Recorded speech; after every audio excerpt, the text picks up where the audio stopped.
우리 교회가 어느덧 7살이 되었습니다. 우리 한국에는 7살 정도면 이제 초등학교 들어갈 그런 나이입니다. 초등학교 들어가면서 비로소 내 짝도 생기고 하면서 나를 넘어서 우리를 배우는, 본격적으로 배우는 나이이기도 한 것이 7살입니다. 그리고 또 본격적으로 국가에서 주는 교과서를 가지고 그런 배움이 시작되는 나이도 7살입니다. 또 한편으로는 우리 미국은 상황이 다르지만 한국에는 이제 초등학교가 되면 자기 발로 집으로부터 가까운 학교까지 걸어가는, 집안에서 보호만 받는 것이 아니라 자기 발로 걸어서 학교로 가는, 우리 집 밖의 세상을 본격적으로 자기 발로 경험하는 나이도 7살이 아닌가 생각해 봅니다. 우리 교회도 마찬가지가 아닐까요? 우리 초등학교 들어가는 그 나이 7살과 똑같은 의미는 아니지만 교회가 세워진 지 7살이 되었다면 이제는 우리의 의미를, 우리를 더 깊게 배워가는 나이가 되었고요. 교과서를 가지고 본격적인 배움이 시작되는 나이라는 것을 기억한다면 이제 우리 교회도 이제 양육 프로그램으로 우리가 우리 교회 앞으로의 비전을 위해서 양육을 받아야 하는 그런 시기가 또 7살의 의미가 아닐까요? 그리고 우리 교회 안에만 있는 우리 참사랑 교회가 아니라 자기 발로 학교를 걸어가는, 세상을 알아가는 첫걸음이 우리 7살 때 시작이 된다면 이제 우리 교회가 세상과 어떻게 연결되어야 하는지, 어떻게 세상을 축복하고자 하시는 그 하나님의 은혜에 어떻게 우리 교회가 그 통로가 될 수 있는지도 본격적으로 붙들어야 하는 나이가 7살이 아닌가 생각해 봅니다. 그것이 제가 개인적으로 오늘 이 말씀을 준비하면서 생각해 본 우리 7주년의 의미가 아닌가 생각해 봅니다. 우리 7주년 이 예배를 맞이하여서 사랑하는 여러분, 지금까지도 잘해오신 것처럼 이제 7살이 되었으니까 더 우리를 생각하고 더 말씀을 통한 배움을 생각하고 그리고 세상 속으로 한 걸음 한 걸음 더 나아갈 수 있는 우리 참사랑 교회가 되시기를 주님의 이름으로 간절히 축원합니다. 우리 장로교를 시작한, 장로교의 모든 근간을 놓은 칼빈이라는 분, 아마 그분의 책은 잘 몰라도 이분의 이름은 한두 번은 다 들어 보셨을 것 같습니다. 이 칼빈이 교회에 대한 이야기를 하면서 우리가 평생 기억해도 좋을 한 문장의 이야기를 남겼는데요. 이분이 교회에 대해서 이렇게 이야기합니다. 교회는 어머니 같은 존재다 라는 한마디를 남깁니다. 왜냐하면 그 교회에서 하나님의 자녀들이 태어나고 또 보호받고 양육받으며 성장하고 성숙되어져 가기 때문에 그렇습니다. 그곳이 바로 교회이기에 어떻게 보면 교회는 어머니 같은 존재다, 어머니 같은 존재다라고 칼빈은 그렇게 이야기합니다. 그러나 여러분, 이 말을 오해하시면 안 됩니다. 교회가 어머니라는 이 말은 교회가 완벽하기 때문에 라는 의미는 아닙니다. 칼빈도 이것을 잘 알았습니다. 교회가 완벽해서 교회를 어머니다 라고 부른 것이 아니라 오히려 교회는 부족하기도 하고 연약하기도 하고 여전히 미숙하기도 하고 어떤 상황에서는 갈등이 일어나는 곳이기도 하지만 그런 부족하고 연약한 교회를 통해서도 하나님은 하나님의 자녀들이 태어나게 하시고 자라게 하시고 양육받게 하시고 성숙되게 하신다라는 의미가 됩니다. 여러분 한번 생각해 보시기 바랍니다. 진짜 우리 영혼에 필요한 것은 편안한 상황에서 만들어지지 않더라고요. 교회 안에 누군가의 미숙한 행동으로 인해 우리는 인내를 배우지 않습니까? 누군가의 실수를 통해 우리는 비로소 용서라는 것을 배우지 않습니까? 공동체에도 결핍이 있기 때문에 우리는 기도를 하게 되고요. 그리고 우리가 할 수 없는 일이 있기에 하나님의 일하심을 기다리는 믿음이 결핍의 상황에서 우리가 그 믿음이 세워지지 않습니까? 그러고 보니 우리 영혼에 꼭 필요한 거죠. 사랑, 은혜, 용서, 인내, 기도, 믿음은 편안한 환경에서 배울 수 있는 것이 아니더라고요. 그래서 칼빈이 왜 교회는 여전히 부족할 수도 있고 미숙할 수도 있고 갈등이 있을 수도 있지만 그럼에도 불구하고 교회가 저와 여러분들의 어머니가 된다라는 이 말씀이 조금은 더 이해가 되었습니다. 어쩌면 이것이 교회에 두신 하나님의 신비가 아닌가 생각해 봅니다. 때때로 우리가 경험하는 교회는 실망스러울 때가 있지도 않습니까? 그런데 그 부족한 교회를 그 부족함을 통해서도 서로의 부족함을 통해서도 우리를 자라게 하십니다. 여러분, 그것이 신비가 아니겠습니까? 오늘 7주년의 예배를 드리면서 우리가 기억해야 할 우리 교회의 존재, 정체성이 바로 우리 참사랑교회의 좋은 점도 많지만 또 여전히 저와 여러분들이 느끼는 부족하고 더 디벨롭 되어야 할 그런 부분들이 왜 없겠습니까? 그러나 여러분, 그럼에도 불구하고 이 부족하고 연약한 교회를 통해서도 저와 여러분들이 자라게 하시고 보호받게 하시고 양육받게 하시고 우리의 영혼에 꼭 필요한 것들 배우게 하시는 이 참사랑교회가 저와 여러분의 어머니가 된다는 것을 여러분 기억하시는 또한 저와 여러분들이 되시기를 주님의 이름으로 간절히 축원합니다. 오늘 우리가 읽은 주기도문은 주기도문의 후반 부분에 해당되는 말씀입니다. 우리 지난주에 우리 앞부분에 꼭 필요한 세 가지 우리의 이 땅을 살아가는 기도 이전에 하나님에 관련된 기도를 먼저 배웠고요. 오늘은 우리 7주년을 맞이해서 우리가 이 땅에 살아가면서 주님이 우리에게 다른 것은 몰라도 이것만큼은 꼭 기도해야 한다 가르쳐 주시는 것을 통해서 오늘 7주년을 맞이하는 우리 공동체를 향한 주님의 음성을 함께 듣기를 원합니다.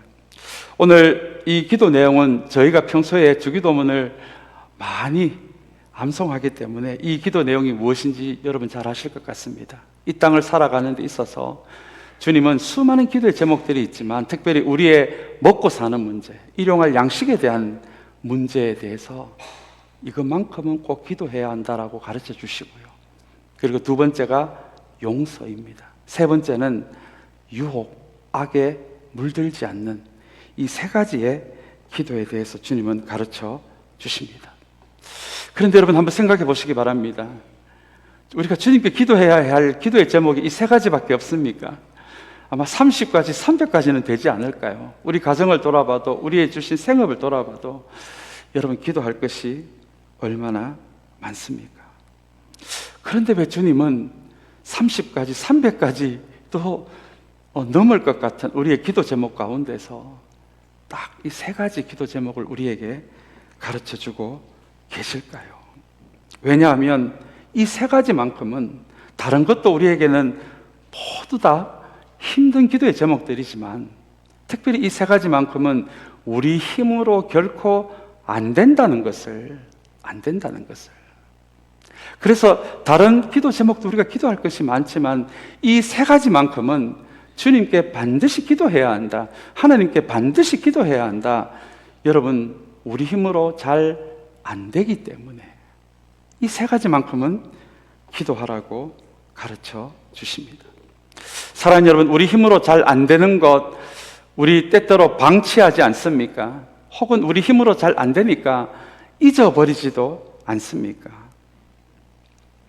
그렇게 우리 힘으로 안 되는 것은 포기하기도 하고 방치하기도 합니다.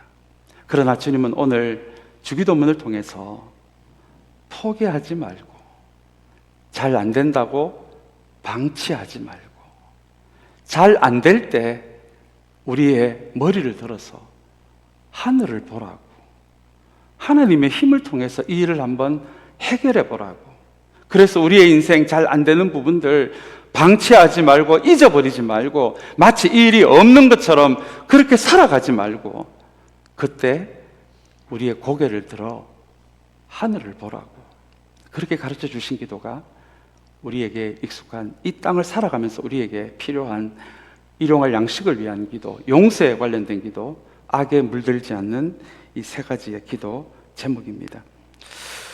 먼저 오늘 우리 주신 말씀 가운데 우리 11절, 12절 우리 두 절의 말씀을 우리 먼저 좀 살펴보고요. 우리 나머지 부분은 우리 다음 주에 또 함께 좀 살펴보기를 원합니다. 오늘 우리가 읽은 말씀을 보시면 어떤 특정한 단어가 계속 반복이 됩니다. 혹시 눈치를 채셨는지 모르겠습니다. 그 단어는 바로 우리라는 단어입니다. 11절에 보시면 나에게가 아니고 우리에게 필요한 양식을, 12절은 우리가 우리에게 죄 지은 사람을 용서해 준 것 같이 우리의 죄를 용서해 주시고, 13절에 보시면 우리를 시험에 들지 않게 하시고, 계속해서 우리라는 단어가 반복이 됩니다.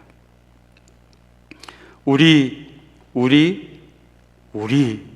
이 단어가 계속해서 주님께서 반복을 하시면서, 주기도문은 어쩌면 나를 위한 기도이기도 하지만 교회를 위한 기도, 아직 교회가 세워지지 않는 시기이지만 이 주기도문을 대할 모든 교회들이 무엇을 기억해야 할 것인지를 가르쳐주는, 그래서 어쩌면 주기도문은 나의 기도가 됨과 동시에 교회의 기도가 될 수 있음을 가르쳐주는 단어가 또한 이 우리라는 단어이기도 합니다.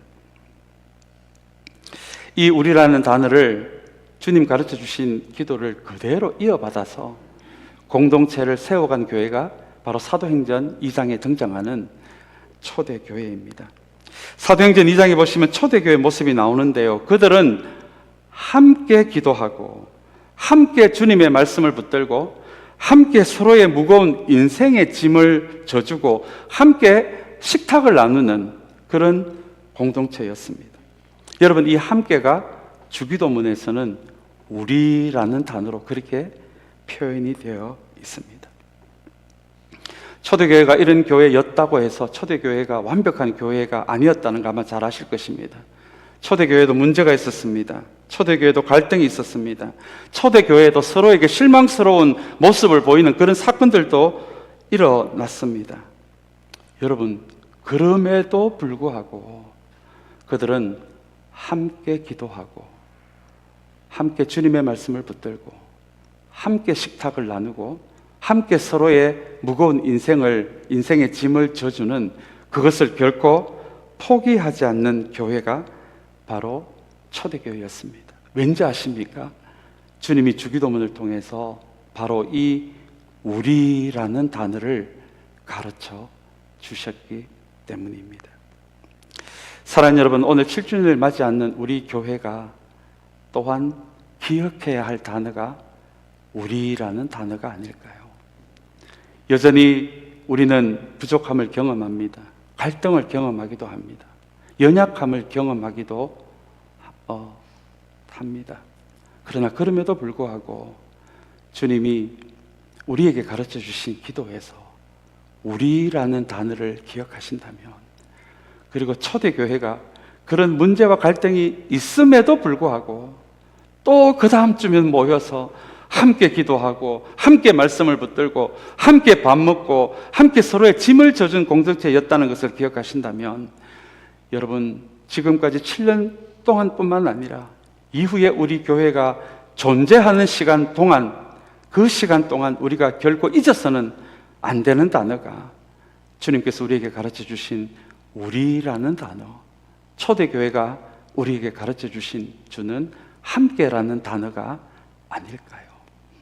오늘 7주년 예배에 나오신 저와 여러분, 앞으로 우리 교회가 어떤 상황에 있어도 어떤 환경에 처할지라도, 사랑하는 여러분, 오늘 주님이 우리에게 가르쳐 주신 우리라는 단어를 결코 잊지 않는 우리 모두가 되시기를 주님의 이름으로 간절히 축원합니다. 먼저 오늘 11절의 말씀을 보기를 원합니다. 11절의 말씀에 보시면 주님은 오늘 우리에게 필요한 양식을 내려주시고, 우리 개역 개정에는 일용할 양식을 위한 기도로 그렇게 11절 말씀이 소개되어져 있습니다. 이 말씀을 통해서 우리의 먹고 사는 문제를 위해 기도하라고 그렇게 가르쳐 주십니다. 여러분, 이 기도의 의미를 어떻게 생각하고 계십니까? 그리고 저와 여러분들 가운데 아침에 회사에 나가면서 오늘도 먹고 사는 문제 지장이 없도록 하나님 지켜주세요, 이렇게 기도하시는 분들이 계십니까? 아마 이 기도의 제목에 그 의미도 있지만 그 의미만은 아닐 것 같습니다. 사랑하는 여러분, 출애굽한 이스라엘 백성들 아마 잘 기억하실 것 같습니다. 사실 애굽을 떠나서 하나님이 약속하신 땅 가나안 땅은 조금 빨리 걸으면 길어도 2주 안에는 갈 수 있는 거리였습니다. 그런데 하나님은 이스라엘 백성들을 광야에서 2주 만에 갈 수 있는 거리를 40년 동안이나 광야에서 이스라엘 백성을 훈련시키셨습니다. 여러분, 여러 훈련의 내용이 있었지만 그 40년간의 훈련의 핵심 내용이 뭔지 아십니까?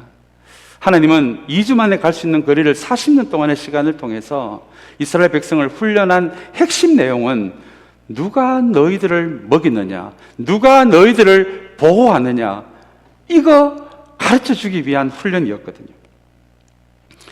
이스라엘 백성들은 애굽에서 400년 동안 살았습니다. 처음부터 노예는 아니었습니다. 그러나 대부분의 신학자들은 우리 400년의 마지막 부분, 한 100년 정도가 이스라엘 백성들을 향한 애굽의 자세가 바뀌어서 한 100년 정도를 노예로 살았다, 그렇게 이야기합니다. 여러분, 100년이면 긴 세월입니다. 아마 한 4대 정도가 노예가 아니었을까요? 태어나 보니까 할아버지도 노예입니다. 아버지도 노예입니다. 나도 노예입니다. 내가 결혼해서 내가 낳은 나의 자식도 노예가 될 수 있는 그 시간이 100년의 시간입니다. 그렇게 100년의 시간을 노예로 살다 보니 이스라엘 백성들은 하나님을 다 잊어버리고 노예 의식으로 가득 차 버린 것입니다. 노예 의식으로 가득 찼다는 것은 여러분 어떤 의미인지 아십니까?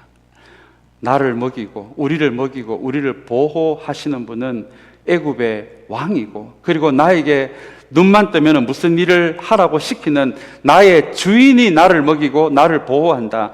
여러분, 그렇게 살아가는 것을 노예 의식으로 살아간다, 이렇게 우리가 말할 수 있을 것 같습니다.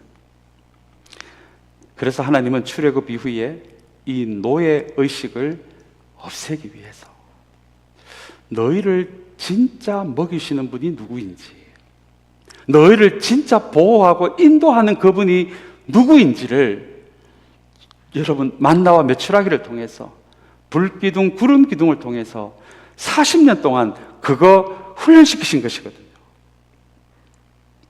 왜냐하면 진짜 나를 먹이시는 분은 누구신지, 진짜 나를 보호하고 내 삶을 인도하시는 분은 누구신지, 오늘 이 주기도문이 교회의 기도이다라는 것을 기억하신다면 진짜 우리 교회를 위해 공급하시는 분이 누구신지, 진짜 우리 교회를 이끌어 가시고 진짜 우리 교회를 돌보시는 분이 누구신지, 여러분, 이것은 단순히 오늘 내 먹고 살아가는 거 하나님 지켜주세요, 그 기도를 넘어서서 누가 나를 진짜 먹이고, 누가 우리 교회를 진짜 먹이시고, 누가 우리 교회를 진짜 보호하고 이끌어 가시느냐. 여러분, 이것은 단순히 하루의 양식을 위한 기도가 아니라 믿음의 문제이거든요. 믿음의 문제.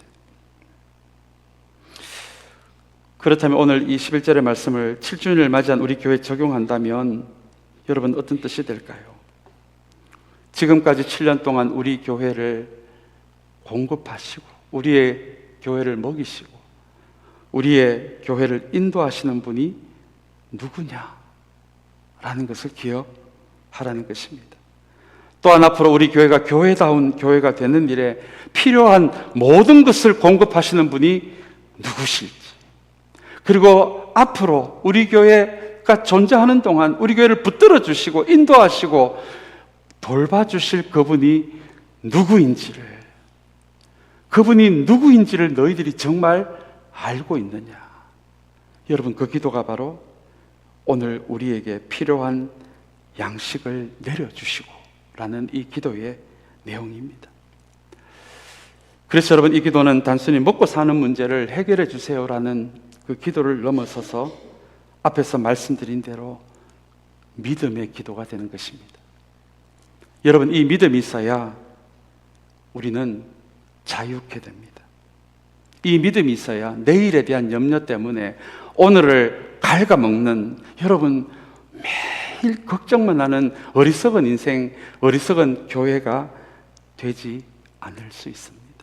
오늘 우리 7주년 예배를 드리는 이 시간, 지금까지 우리 교회에 공급하신 분은 누구신지, 돌봐주신 분은 누구신지, 앞으로도 우리 교회에 공급하실 분은 누구신지, 우리 교회를 이끌어 가시는 분은 누구신지, 사랑하는 여러분, 오늘 이 예배를 통해서 그분은 바로 하나님이 되십니다. 이 믿음의 고백이 저와 여러분들의 내면 가운데 터져 나올 수 있는 이 예배 시간이 되시기를 주님의 이름으로 간절히 축원합니다. 그리고 오늘 마지막으로 함께 나눌 이 12절의 말씀은 용서에 대한 말씀입니다. 여러분, 용서가 뭐길래 기도하라고 가르쳐 주실까요? 여러분, 이유는 단순합니다. 용서가 너무 어렵기 때문에 그렇습니다. 어쩌면 우리의 힘으로 도저히 할 수 없는 불가능한 일 중에 하나가 바로 용서가 아닐까요? 제가 아는 상담학 교수님은 이 PhD 논문의 주제가 용서였습니다. 그 논문을 거의 한 5년간 쓰시더라고요. 제가 그 옆에서 지켜보면서 이런 생각이 들더라고요. 도대체 용서가 얼마나 힘들기에 논문을 5년이나 써야 할 정도로 이 용서는 참 너무나 어렵구나 라는 것을 그분이 논문 쓰시는 과정을 통해서 제가 옆에서 그런 배움이 있기도 했습니다. 사랑하는 여러분, 교회는 수많은 어려운 문제를 경험합니다. 그러나 저의 경험으로 봤을 때 저에게 가장 어려운 문제 중에 하나는 바로 관계 문제이더라고요. 목사인 저에게도 참 어렵습니다. 그래서 주님은 오늘 주기도문을 통해서 용서에 대해 기도하라고 가르쳐 주십니다. 기도하라고 가르쳐 주시는 이유는 우리 힘으로는 안 된다는 의미가 되기도 합니다.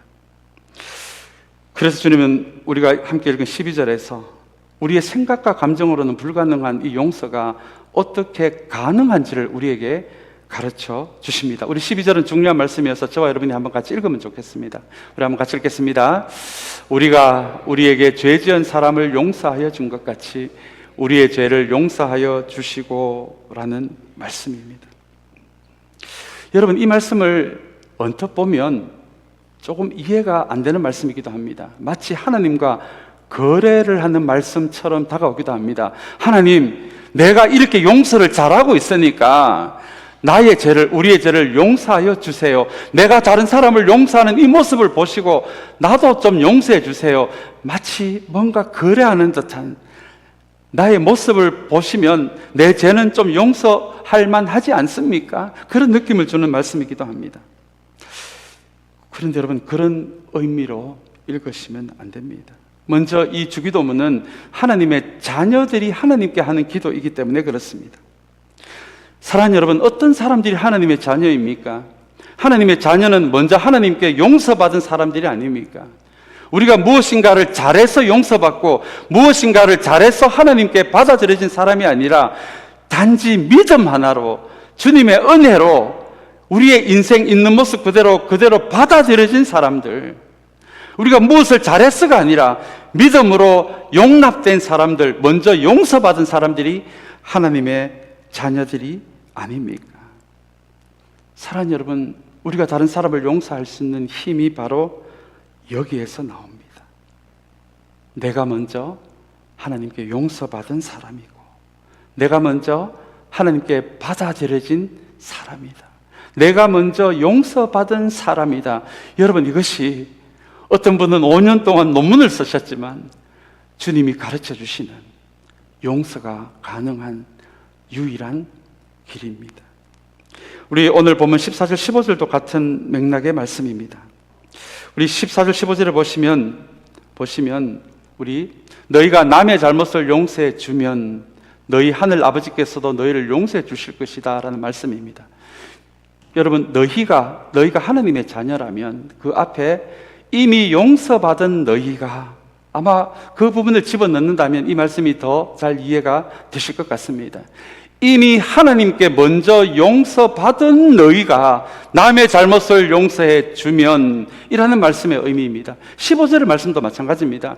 우리 15절의 말씀도 한번 보겠습니다. 그러나 너희가 남을 용서해 주지 않으면, 이 앞에 이미 하나님께 이미 용서받은 너희가 남을 용서해 주지 않으면 너희 아버지께서도 너희의 잘못을 용서해 주지 않으실 것이다. 여러분, 바로 15절이 그런 말씀의 의미입니다.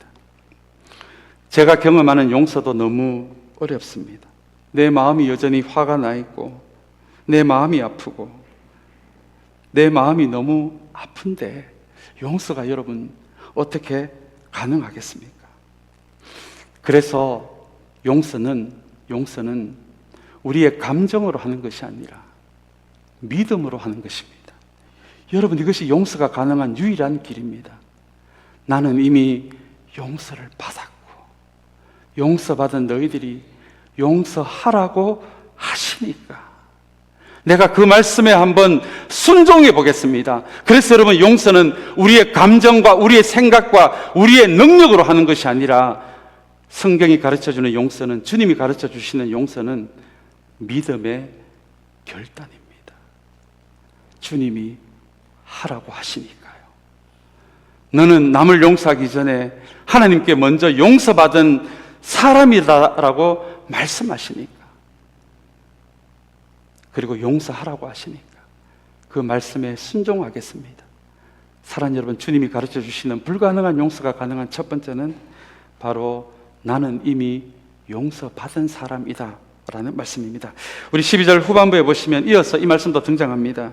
우리의 죄를 용서하여 주시고 라는 구절이 나옵니다. 사랑하는 여러분, 이게 무슨 의미입니까?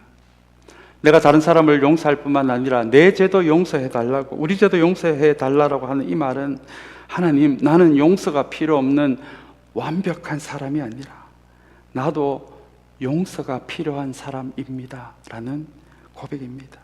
왜냐하면 나도 실수하고, 나도 연약하고, 나도 때때로 잘못된 판단과 선택을 하는 사람이기 때문에 그렇습니다. 내가 그런 존재라는 것을 받아들이지 못하고 나는 완벽한 사람이다라고 하는 사람일수록 용서하기도 힘들고 용서받기도 힘이 듭니다. 그래서 주님은 이 기도를 통해서 우리의 죄도 용서해 주세요. 하나님, 나도 용서가 필요한 사람입니다를 고백하게 하십니다. 우리의 실제 모습을 직면하게 하십니다. 그렇다면 우리의 힘으로 불가능한 용서를 이렇게 정리해 볼 수 있을 것 같습니다. 나는 하나님께 먼저 용서받은 사람입니다. 그리고 나도 용서가 필요한 사람입니다. 주님께서 주시는 이 두 마디가 우리의 마음에 자리 잡을 때 우리의 힘으로 불가능한 이 용서가 가능하다라는 것이 12절이 우리에게 주시는 말씀입니다. 이제 말씀을 맺기를 원합니다. 어제 우리 강사로 오신 김인철 목사님 새벽의 시간을 통해서 우리 참 잔잔한 말씀들을 우리에게 많이 들려주셨는데요, 그 중에 한마디가 제 마음에 담겨졌습니다. 목사님 이렇게 이야기하시더라고요. 교회는 은혜를 더 받은 사람들이 더 움직이고 더 사랑하고 더 기다려 줄 줄 알고 더 인내하는 곳이다라는 한마디였습니다. 참 이 말씀이 하루 종일 제 마음을 움직이는 말씀이 되기도 했습니다. 교회는 뭘 해야 한다, 하지 말아야 한다, 의무와 책임으로 교회가 세워지는 것이 아니라, 사랑하는 여러분, 내가 은혜를 더 받은 사람이면 우리에게, 은혜를 더 받은 사람에게 그 사람이 더 용서하고 더 움직이고 더 섬기고 더 사랑하고 더 인내하게 될 때, 교회는 중직자에 의해서, 어떤 자격을 갖춘 사람에 의해서 하나됨이 세워지는 것이 아니라, 사랑하는 여러분, 더 은혜 받은 사람에 의해서 교회가 하나가 되고 더 든든하게 세워지더라고요. 왠지 아십니까? 은혜가 모든 것을 이기게 하기 때문입니다. 그리고 은혜가 움직이는 곳에 여러분, 하나님께서 새 문을 열어주시고 새 비전을 허락하십니다. 오늘 이 자리에 우리 7주년 예배에 나온 저와 여러분들을 다시 한번 우리 교회를 7년 동안 은혜로 지켜주시고 다시 한번 저와 여러분들을 이 7주년 예배 드리는 이 날에 저와 여러분들을 더 은혜의 사람으로 부르시는 그 하나님의 마음을 붙들 수 있는 우리 모두가 되시기를 주님의 이름으로 간절히 축원합니다. 다른 사람이 하겠지가 아니라 은혜를 경험한 하나님, 은혜를 경험한 내가 더 움직이겠습니다. 은혜를 경험한 내가 더 사랑하겠습니다. 은혜를 경험한 내가 더 용서하겠습니다. 은혜를 경험한 내가 더 기도하겠습니다. 여러분, 교회는 은혜 받은 사람에 의해서, 은혜 받은 사람을 통해서 하나님께서 일하시고 세우신다는 것을 기억하시면서 이 7주년 다시 한번 앞으로 우리 교회가 존재하는 동안에 더 큰 은혜를 하나님께 구하는 은혜의 사람으로 세워지는 우리 모두가 되시기를 간절히 소망합니다.